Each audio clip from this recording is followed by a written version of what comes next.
Advocate Atikur Rahman যেই ইনসাফের, যেই দুর্নীতিমুক্ত, সন্ত্রাসমুক্ত ঢাকা 11-র প্রতিশ্রুতি দিয়েছিলেন, সেই একই প্রতিশ্রুতিকে বহাল রেখে আমি ঢাকা 11 আসনে 10 দলের পক্ষ থেকে আমাদের নির্বাচনী কার্যক্রম আনুষ্ঠানিকভাবে শুরু করছি।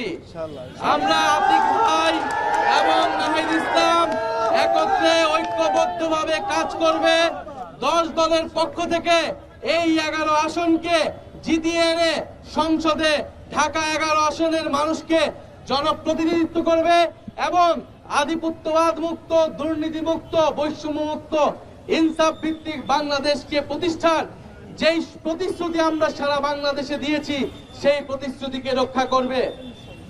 বাংলাদেশে গণ অভ্যুত্থান পরে যেই নির্বাচন, 16 বছর ফ্যাসিবাদী ব্যবস্থার পরে যেই নতুন নির্বাচন, যেই নতুন বন্দোবস্ত প্রতিষ্ঠার জন্য, যেই গণতন্ত্র প্রতিষ্ঠার জন্য, ইনসাফ প্রতিষ্ঠার জন্য এই নির্বাচনকে সফল করতে হলে, এই নির্বাচনের মাধ্যমে বাংলাদেশকে এগিয়ে নিয়ে যেতে হলে 10 দলীয় নির্বাচনী ঐক্যকে বিজয়ী করা ছাড়া কোনো বিকল্প নেই।